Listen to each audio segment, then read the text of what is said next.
Well, welcome everyone. I want to give us a moment to tune in. And I know we have some people joining on Zoom, some people joining on Instagram, some people on Substack. So I welcome each and every one of you. I'm super excited to have this important conversation today. Today, we're going to be talking about honestly, it's if you're still feeling exhausted, if you're feeling bloated, if you're feeling inflamed, and it's the hormone conversation that your doctor probably hasn't had with you. So we're going to be talking about three key missing inputs that are absolutely critical to help you restore your energy, your metabolism, and just quite frankly, to feel good, to feel like yourself in your body. But before we dive into that, I would love to invite people here. If you're tuning in and you're watching live, please put live into whatever platform you're joining us on, put live. I'll go back and I'll watch all of these comments and make sure I answer any questions that you have. If you're catching the replay and you're watching this later, please put replay into the comment section because again, I will check those. I will see those later. So you can put live or replay, however you're tuning in today. And I always want to check in with a sense of just asking you to describe one word. If you have one word to describe how you've been feeling this week in your body, what is that one word? Please share. If you're here on Zoom, you can type it into the chat. You can send it to me privately or send it to the whole chat and have everyone see it. If you're watching, like I said, on a different platform, please share. Okay, I see someone says just wiped out. Yes, you are not alone, Michelle. I know that that's actually something that we just feel, or anxious. Yeah, anxious. I can relate to that too. Definitely, it feels like things don't settle and calm down. Um, I just want you to know that if you're feeling any of these things, tired, overwhelmed, too much information, yes, absolutely, Debbie. That's definitely something that comes across. I hear a lot of women, they're like, there's so much information out there. I don't know where to tune in, what to pay attention to. So just know that I see you, you are in the right place, and nothing has gone wrong. In fact, that is not random. That word that you typed in is not random. And if you're here, I'm so glad you're a part of this conversation because right now, what we now know is that women over 40 are doing more than ever to try and fix their health and their hormones. There's some interesting statistics that show us that perimenopause is now a new trend in health. We see this in terms of like there's been a 300% increase in Google searches around perimenopause and menopause in the last few years. And there are literally millions of women every single month who are trying to figure out what is happening to their bodies. So we're in good company. I'm glad that we're having these conversations and this is taking place more often than it has in the past. So, like I said, I'm really, really glad that we're here. And this is just, it's the new normal, right? It's no longer settling for what is, just accepting as you get older that you have to have a decline in symptoms.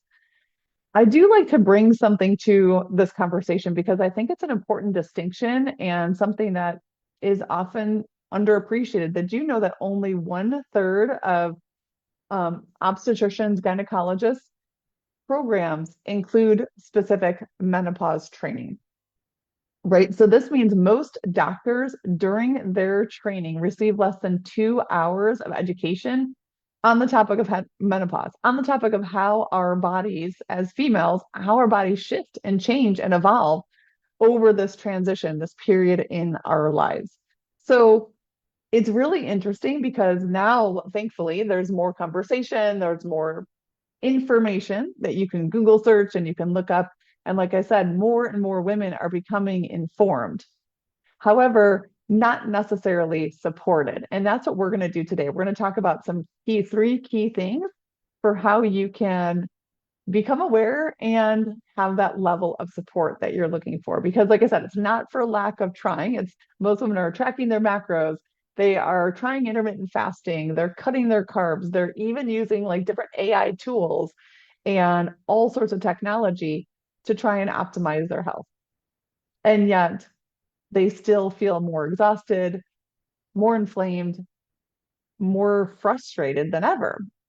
So I just want to check in here. Has anyone experienced this? Please put into the chat if you have felt any of these things where you felt like, hey, there's a lot of information out there, but yet I still am frustrated with my results or frustrated with where my body is.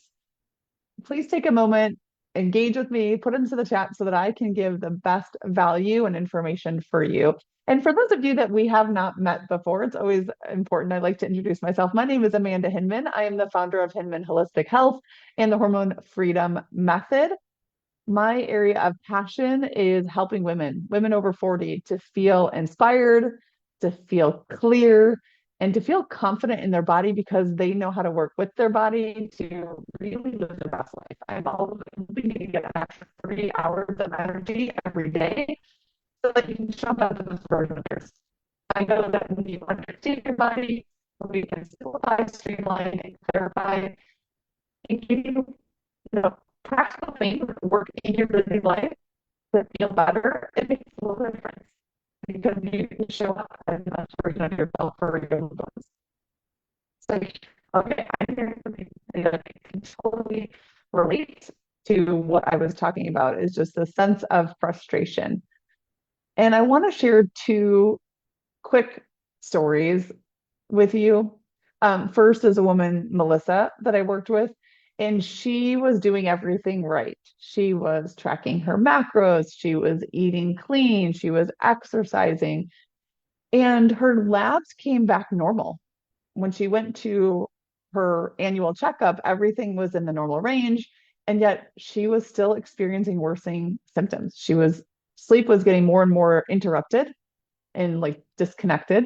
She had brain fog. She's like, I feel like I can't remember things at all. Moodiness was a really big trigger. She's like, actually, I don't like who I'm showing up as a mom. And so that was one of the key things that was driving her. Some weight gain around her midsection. Like I said, waking up at 3 a.m., 2 a.m., almost on autopilot, and energy crashes. She just didn't have that sustainable level of energy throughout the day. So after her appointment, when she met with her doctor, and her doctor was like reviewed everything, looked at her metabolic panel, looked at her TSH level, said everything looks fine. If you want, I can give you a prescription for an anti depressant to help you to feel better with the moodiness. And she literally sat in her car and cried and was like, what the heck? I don't understand. Like, I feel like I'm doing all of the things, and yet I still don't feel good. I don't feel like there's a response. So if you can relate to this, then just know that you're not alone. And I had another client, Heather, this was actually more recent. She came to me after her going to her annual checkup and found out that the doctor said her hemoglobin A1C levels are in that pre-diabetic range. And the doctor said, this is fairly common during perimenopause. Let's retest it in a year. Didn't really say much, but she didn't feel good about that. She was not reassured. In fact, one of the things that she brought to her doctor was that her mind never seemed to shut off. Like it was like this constant perpetual string of anxious thoughts. And she's like, I just can't seem to settle myself. And so again, she was kind of told everything is fine. And this didn't really, unless there was a medication attached, there wasn't really a resolve or something to help her feel better. And I want you to know that this is not rare, right? This experience is more common than it is unusual today's age. And what happens is because the care model with our doctors, they're highly trained, they're highly skilled and intelligent, but their care model is designed to rule out disease. It is not designed to build health.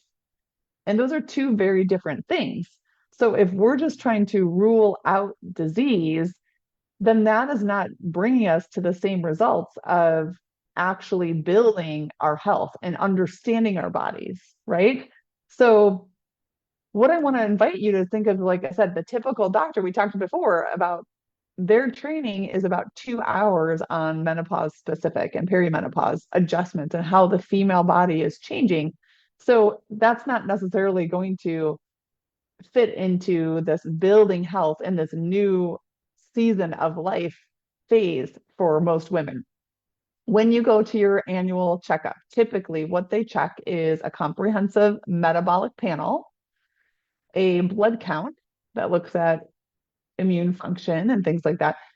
Cholesterol is important. That's often checked, and you'll find out and hear if you have elevated cholesterol, high cholesterol, and TSH. TSH is a thyroid marker. We're going to be talking a little bit more about that. Very common that they'll check TSH levels.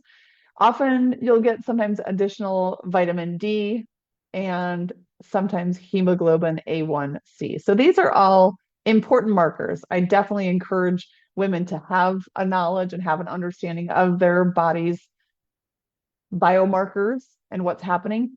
However, this does not tell the full story because there's deeper root cause and deeper patterning happening, especially when our body is in that perimenopause or menopause season of life. And I do like to share a little bit of context here. Let me give me a second here. I'm going to share my screen. Just a moment. Here we go. Let me know if you can see. Can you now see a picture that says what has actually changed to come up? Yes. Okay. So what has actually changed in your body after the hormone levels start to decline? Your body is more sensitive to stress. It doesn't have the same buffer as it did before when our estrogen levels, our testosterone levels, our progesterone levels were higher. And it becomes less tolerant of things like underfueling and having blood sugar swings. It becomes faster to protect our energy. We're going to be talking about this a little bit later on when I get to kind of what I think of type 2, where it's the effects of visceral fat on the body, because it signals to protect energy and to store future reserves of energy, which is storing fat, instead of using it efficiently. And it also is more responsive to safety and consistency rather than intensity.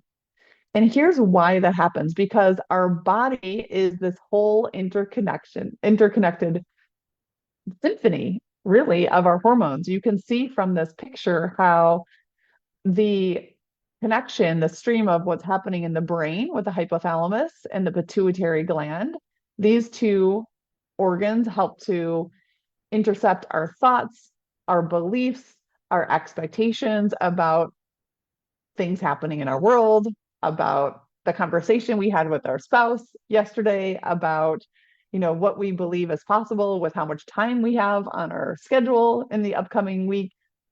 All those things about what we think, what we believe, and what we expect are affected by the hypothalamus. Then we have the pituitary that helps to regulate the internal environment, the different hormones and the signals, and kind of regulating that.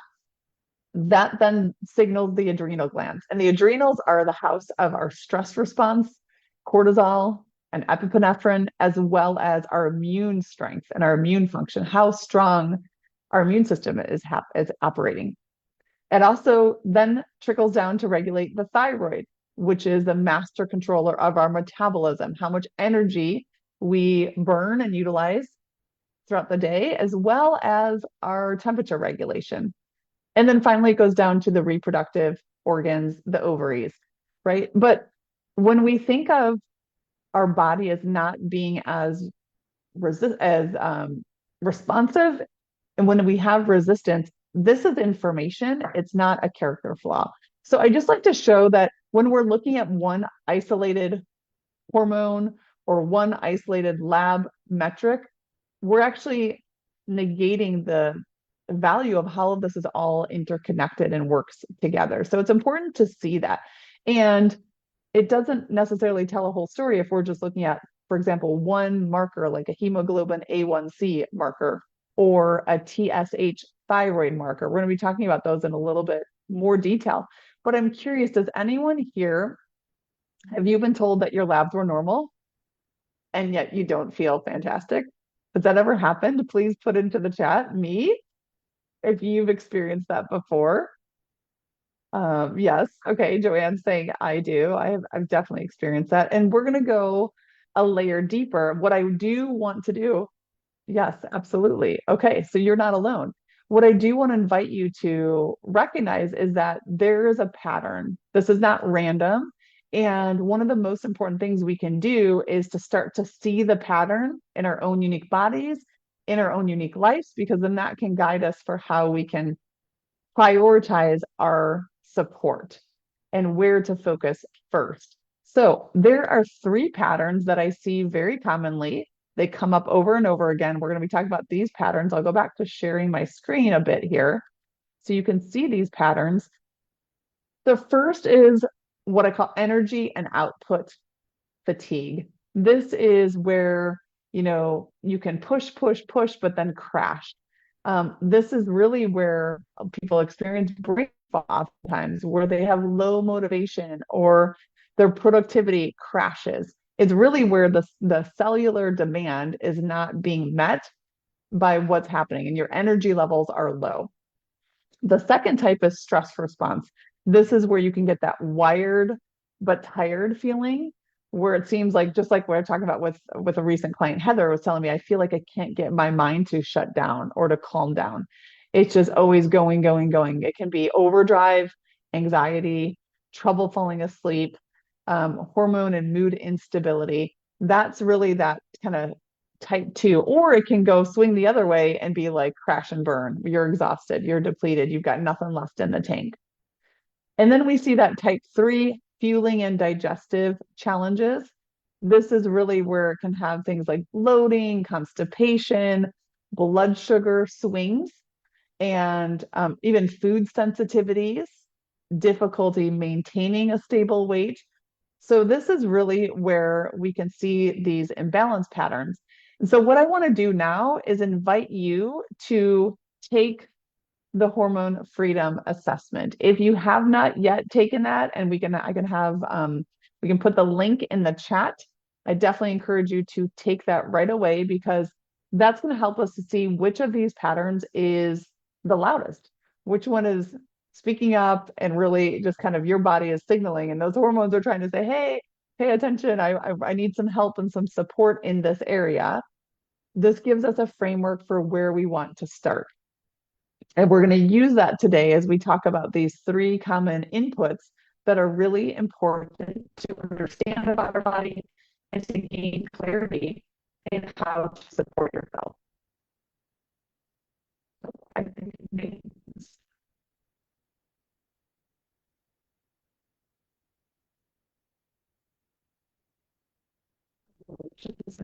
to come back.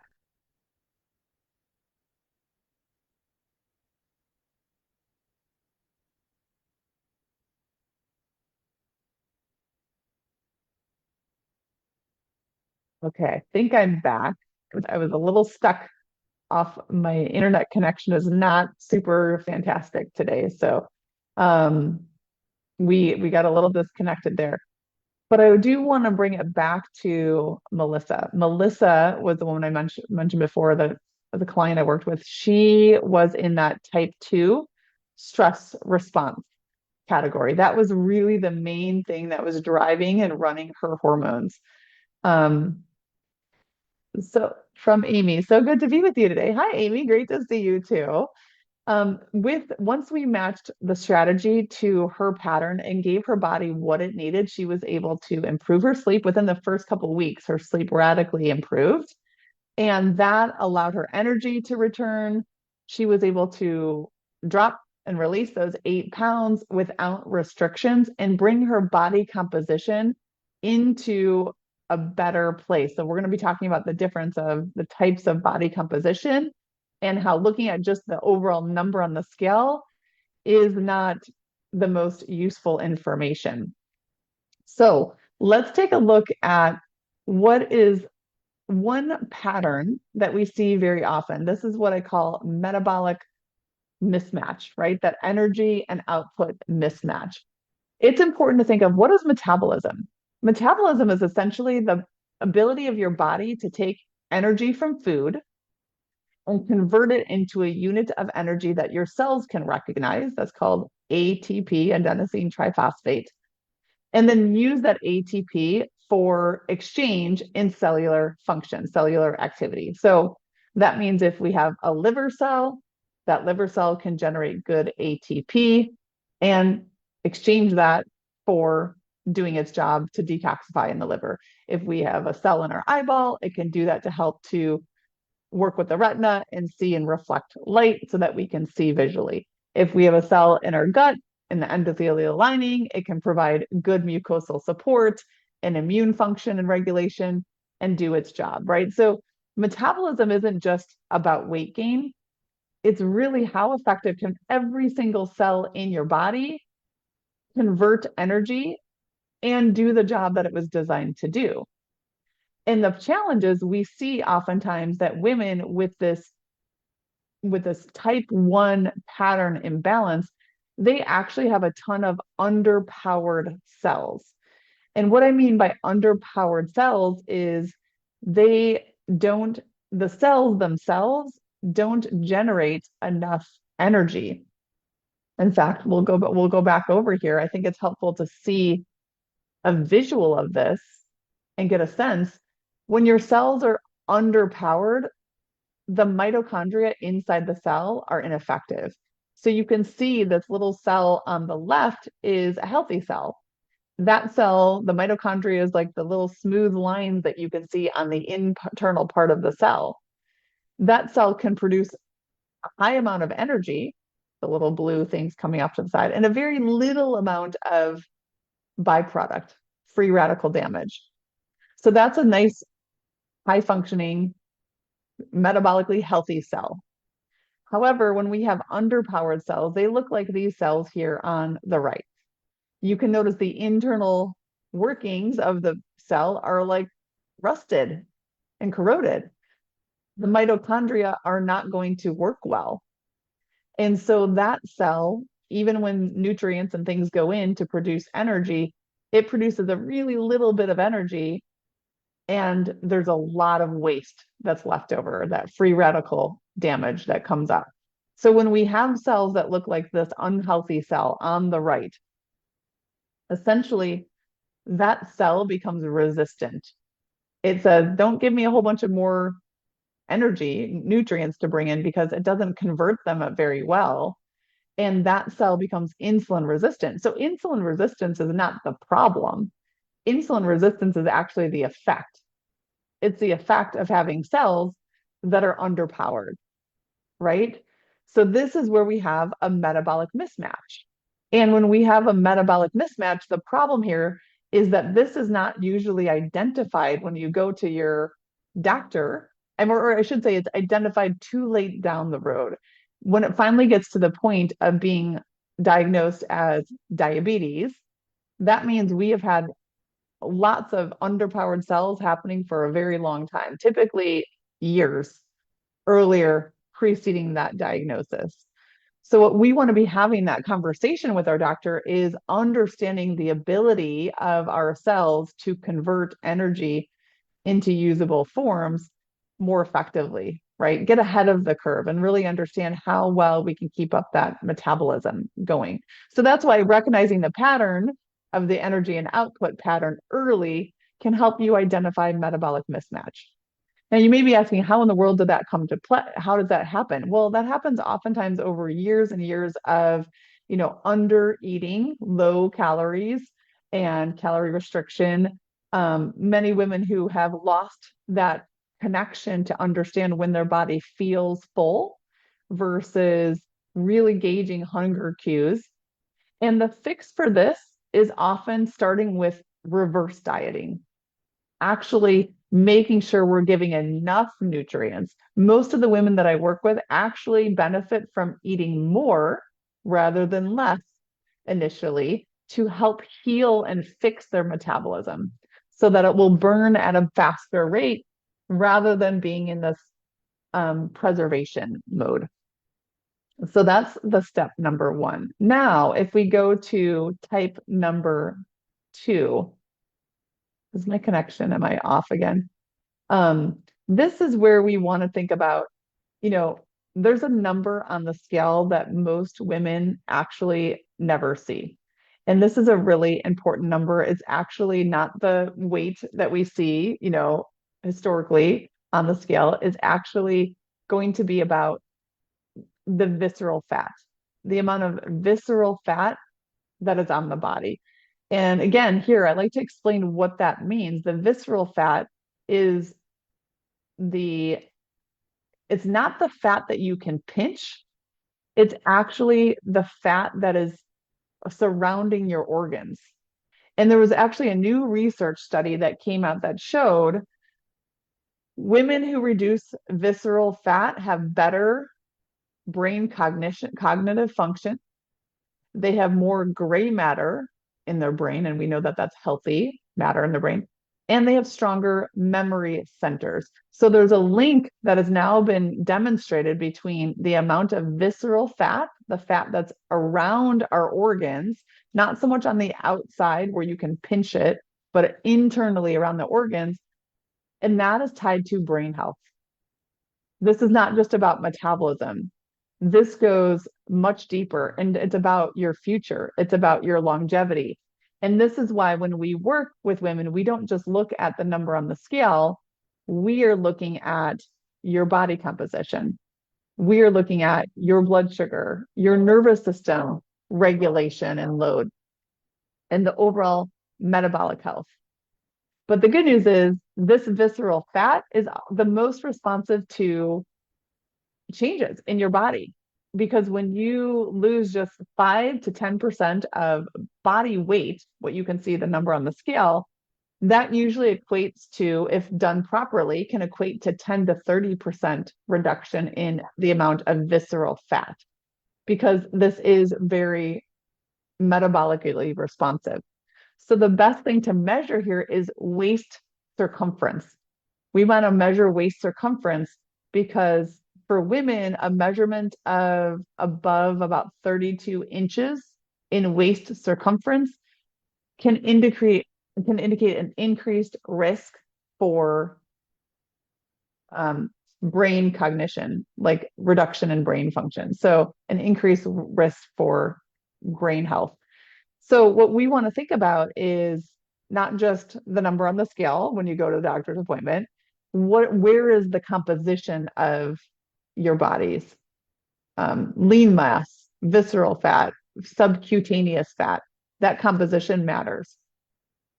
And again, we see this link to the type 2 stress response pattern.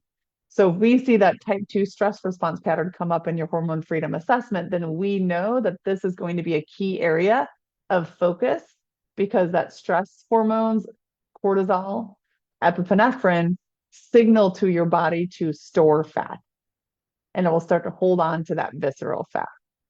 So this is what we want to do first, is adopt that 80-20 mindset.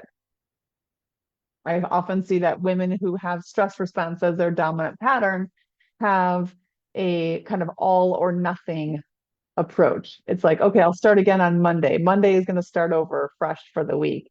And then maybe you have the best of intentions, but fall off in your efforts to have self-care, to practice downtime and perhaps meditation or mindfulness, to have those consistent muscle contraction movement breaks built into your day, right? So this is another pattern that we see. And again, it's about really what is the strategy that's going to help if you're operating in a type 2 stress response pattern. Well, we know that we're going to help you to really put in some really good, strong systems to get you out of that stress response and get you out of that, kind of all or nothing, I'm in or I'm out type of approach. Then we have type 3, which is the fueling and digestion pattern. And this is actually, we're going to go a layer deeper. Oftentimes, people don't have full context, see how it's correlated with overall thyroid function and gut health. Imagine how when we go to our doctor, we have annual check of TSH. TSH is a thyroid hormone. It measures thyroid stimulating hormone. We'll see the full picture. Again, I'm going to give a little screenshot here so we can see I think my internet connection is really unstable today. So we can see about your thyroid hormone. TSH is one small little sliver of the whole picture.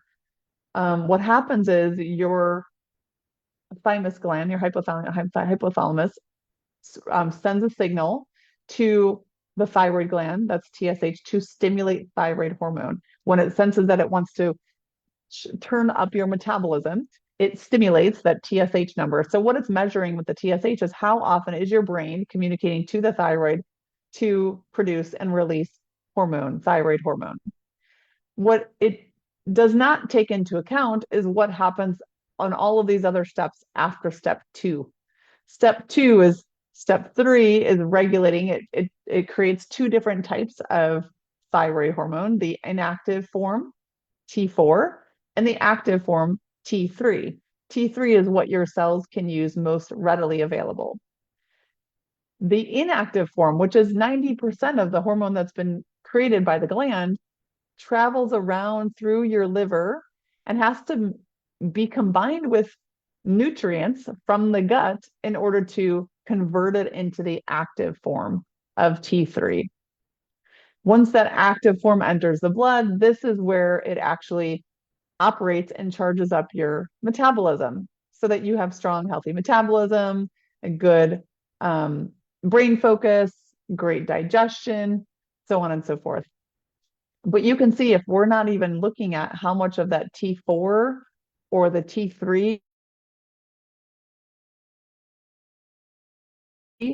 is effective or is dependent on nutrients, which we must absorb and get from our gut, right? So when we know that there is a problem with digestion and fueling, it is going to have a trickle down effect and a problem with our thyroid function, a problem with our metabolism. A lot of women tell me that they struggle with constipation. Constipation is directly tied to thyroid action.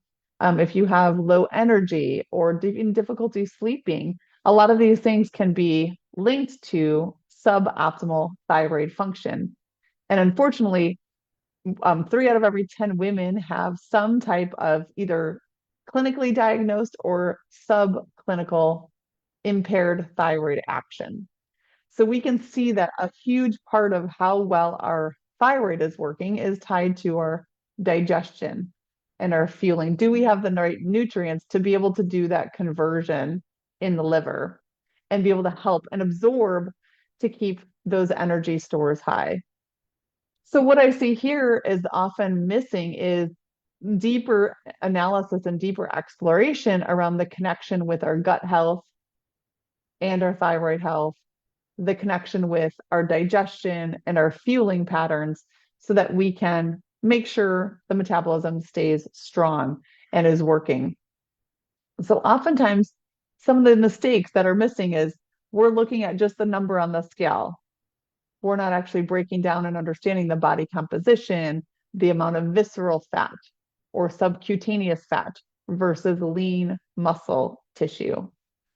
Another thing is we are not really understanding and getting ahead of that metabolic mismatch, that energy and that output mismatch to see if it's creating exasperated future insulin problems, insulin resistance, and blood sugar problems that can lead to diabetes down the road. We are definitely not necessarily connecting that full thyroid picture to the gut health and the ability to digest and to break down and to fully absorb our nutrients so that we can have really strong metabolic function. So if we're skipping the sequence and we're not clear of what pattern your body is showing, it makes it hard. It's like throwing spaghetti on the wall and really hard to feel like you're taking a lot of effort, doing a lot of things, and perhaps it's not translating into results. Can anyone relate to this? Have you been in that place where you can see the pattern? I'd love to hear like what do you notice in terms of what pattern seems to come up and relate to your experience in your health and your body? Amy says, okay, she thinks she sees type 2 stress response. Yes, this is definitely very common, but it's helpful to see it. So make sure you start with the hormone freedom assessment, confirm. And again, this assessment is going to show, it's going to ask questions about what type of pattern, what type of experience you have day in and day out living in your body. And if you're ready to stop guessing, what I invite is that you want to know exactly what your body needs and why, so that you can have that clarity. If you saw yourself in Melissa's story or in Heather's story, then that's not random. You are here for a reason, and that's your body asking for a different approach. Perhaps it is asking you to dive a little bit deeper and to understand what is where to start. And this is where we can step into the Hormone Freedom 30-day clarity experience. This is a personalized experience where I partner together with you. We look at your pattern, your body's response pattern, as well as deeper health history considerations. What type of eating patterns do you have? What type of stressors do you have in your life? What type of sleep patterns? We put all of this together and have a personalized one-on-one consultation to roadmap your top priorities. This helps you streamline, know where to focus, and get that hands-on customization that's looking at the deeper layers and the interconnectedness. Also, during this 30 days of work together, I know, and I've experienced this often enough, that it's one thing to learn what your body needs, and then it's another thing to be able to make some changes and put it into practice. So you receive weekly personalized coaching from me every single week along your journey. So you're never stuck when you have a question or when things don't go the way that you expected them to go.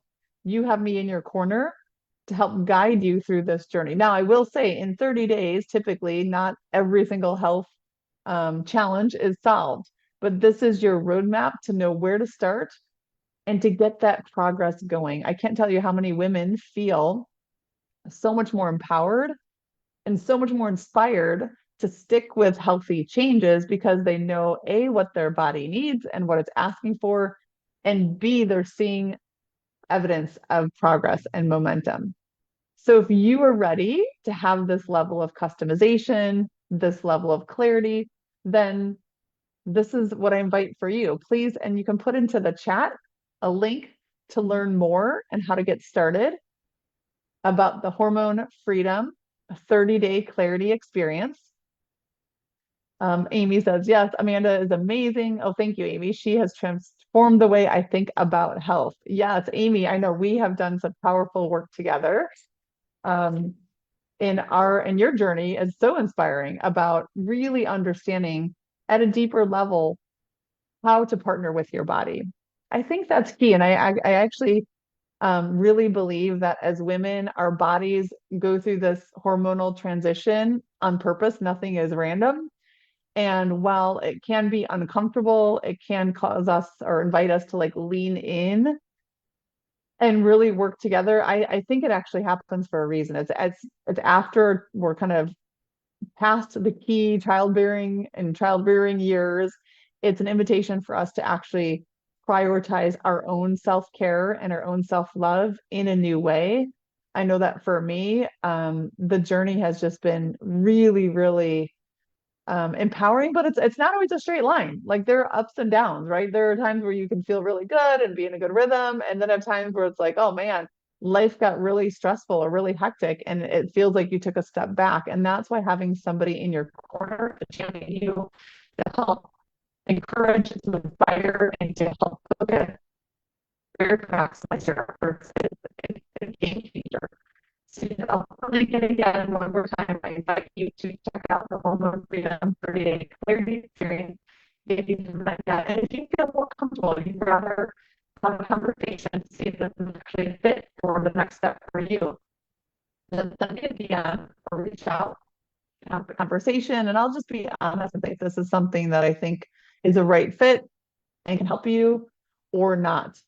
My goal is to help empower you, to give you clarity and insight, And any other questions here? I'd love to take time for questions. If anyone has anything that they want to, ask about their conversation with doctors, what's come up.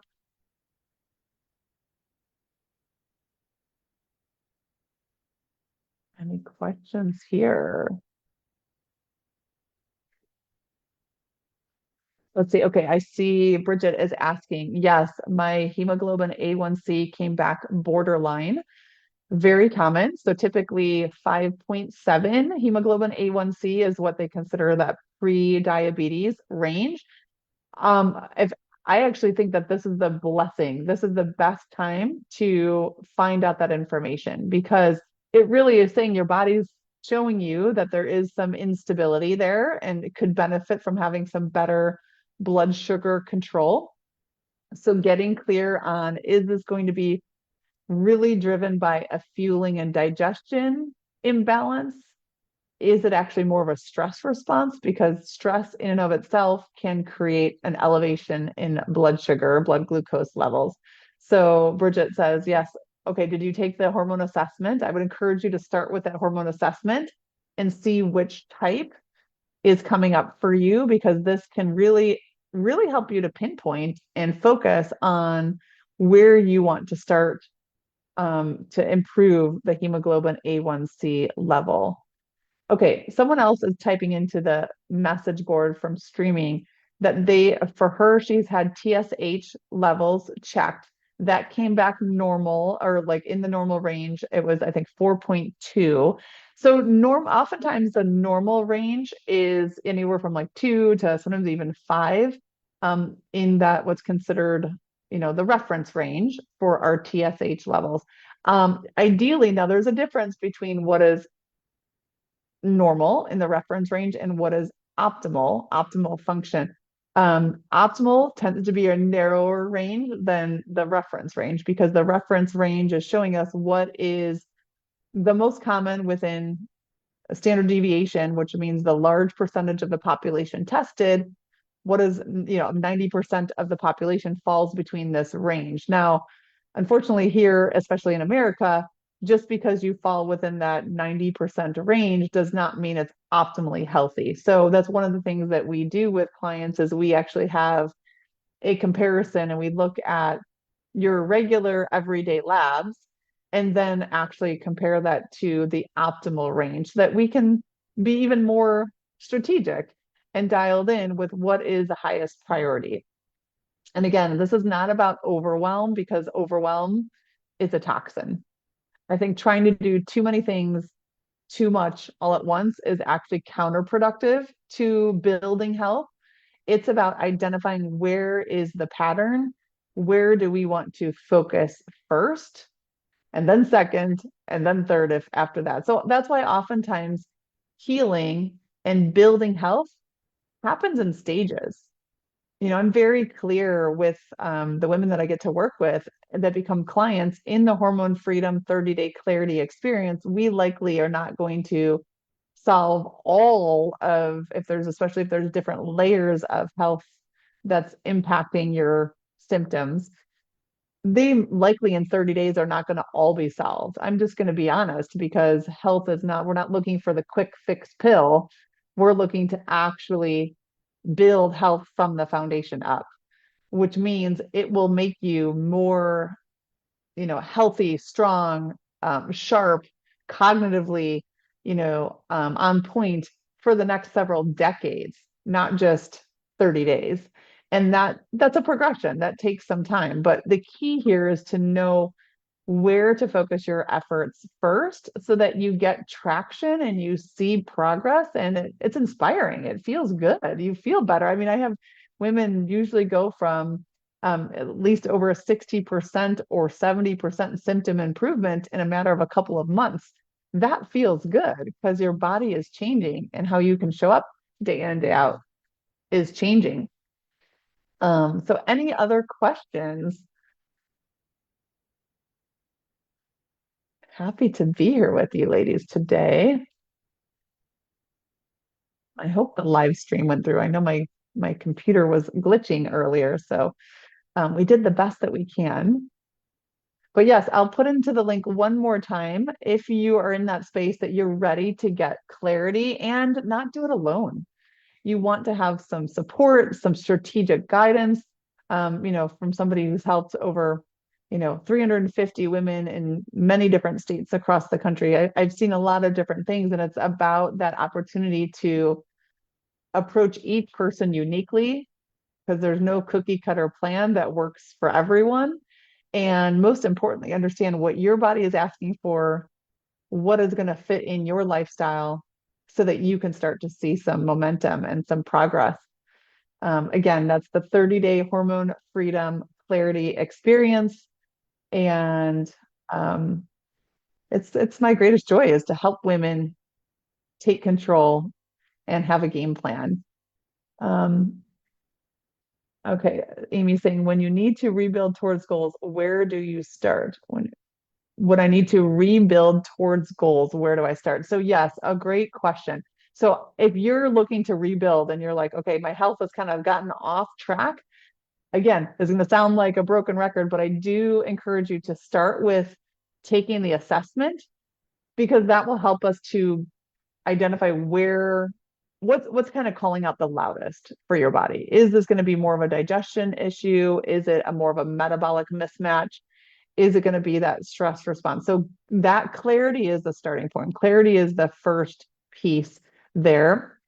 And if you're looking at like, okay, for example, maybe your goal is to recognize the pattern of it's a let's just say it's an energy and it's an output mismatch. Like for me, I have too much demand, too much maybe cognitive demand of what I'm doing in my business, what I'm doing professionally, what's going on. And I need my body to be able to have more buffer, more resets. So that would tell us, and sometimes we always tend to think about food, right? We tend to think about food and movement first for health goals, but it may be actually that you need more clarity on those nervous system resets, right? It may be in order to give kind of those mental breaks throughout your day so that we can have more mental reset and recharge. Um, that I'm just thinking out loud, Amy, without actually having a conversation and seeing what your hormone freedom assessment is revealing. Is it that? So that's going to be a good starting point, but it's really helping us to see like which pattern is speaking the loudest right now, because that can target how it's showing up for you in your life. And again, I would say start with the Hormone Freedom 30-day clarity experience. Now, the investment is $497. I didn't mention that earlier. $497 for 30 days of this comprehensive full support. We'll together roadmap your plan and have that weekly coaching. Amy says, perfect answer. I will head to it. Perfect. Great. Yes. I look forward to reconnecting there and giving you kind of that refocus, that piece to help get you supported. Any other questions? Thank you, Amy, for that. Joanne, any questions on your end? Or Debbie? We had Christy tuning in here. I am your resource, ladies.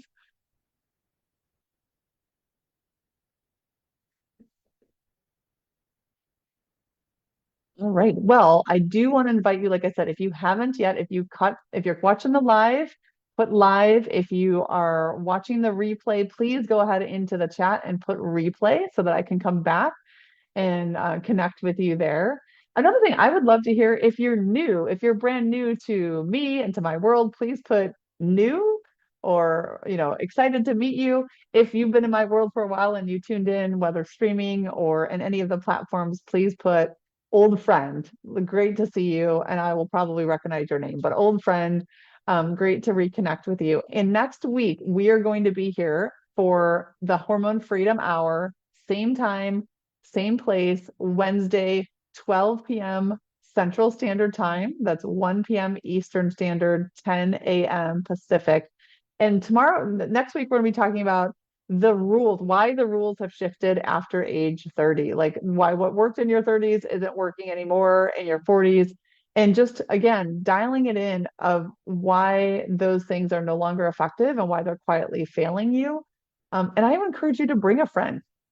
This is, like I said, this is in the conversation now. We know that there's a 300% increase in the amount of Google searches around menopause and perimenopause in the last few years.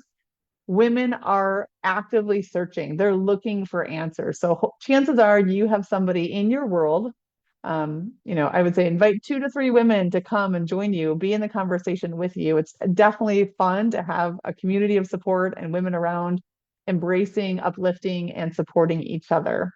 So I look forward to being here with you again for another great conversation and training next Wednesday. That is 12 p.m. Central Standard Time. The hormone shift, why what happened to the puberties are quietly backfiring and failing now. We'll see you next week. Have a great one. Rosetta, you. Okay, great. Great to connect with you, Rosetta. I can't wait to learn more about what's going on for you.